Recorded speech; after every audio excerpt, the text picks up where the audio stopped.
Et très chers collègues,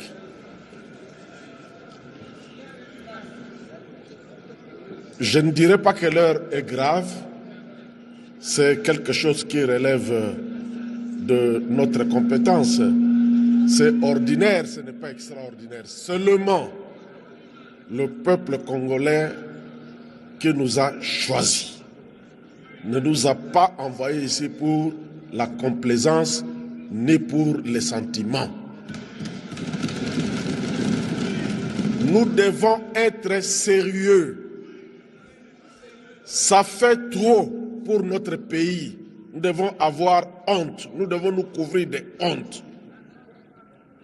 Tantôt nous disons que la justice est malade et lorsqu'elle veut faire son travail, nous sommes là à lui mettre les bâtons dans le roues.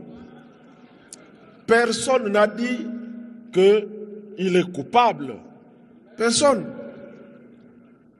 Il jouit, il bénéficie de la présomption d'innocence.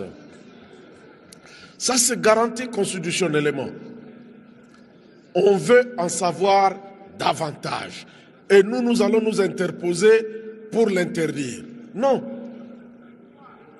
Mais le ministère public peut, après instruction, dire que les faits ne sont pas établis.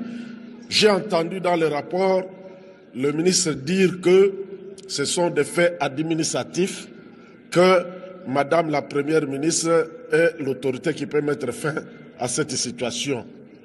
Mais qu'il aille dire ça au procureur général, on va l'acter et qu'il prouve cela. Seulement lorsque le procureur général va se convaincre d'engager les poursuites après cette instruction, qu'il en informera le chef de l'État et même Madame la Première ministre. Honorable Président,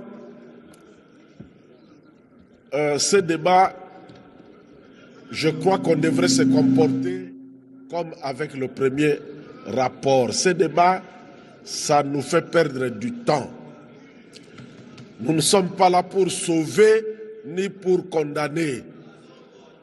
Nous disons seulement que, tel que nous avons entendu les faits, il y a lieu que le ministre qui bénéficie de la présomption d'innocence aille s'expliquer davantage devant le procureur général dans son bureau. C'est tout. Alors nous allons dire non. Pourquoi? Qu'est-ce qui va nous fonder à dire non, qu'on n'autorise pas les poursuites? On va dire quoi devant ce micro? Quel est l'argument? Les jeunes, oui, les jeunes. Moi, j'ai été vice-ministre dans ce pays à 37 ans. Le chef de l'État fait confiance. Le chef de l'État fait confiance aux jeunes. Il faut que les jeunes puissent le lui rendre. Nous n'avons pas besoin d'une jeunesse pressée, d'une jeunesse qui voudrait... Non, à moins qu'on ait des ambitions cachées. 2028 approche. Honorable Président, je vous prie, et j'ai pris les collègues, qu'on ne perde pas le temps. Nous aimons bien le ministre Moutamba. Nous l'aimons bien, mais nous ne savons pas nous empêcher la justice de faire son travail. Il s'agit de ça. Il nous reviendra parce qu'il bénéficie de la présomption d'innocence, comme il estime que ce sont des faits administratifs, qu'il aille en convaincre davantage le procureur général qui le lâchera. Honorable Président, nous tenons à la crédibilité de cette Chambre. Nous tenons à la crédibilité de cette Chambre.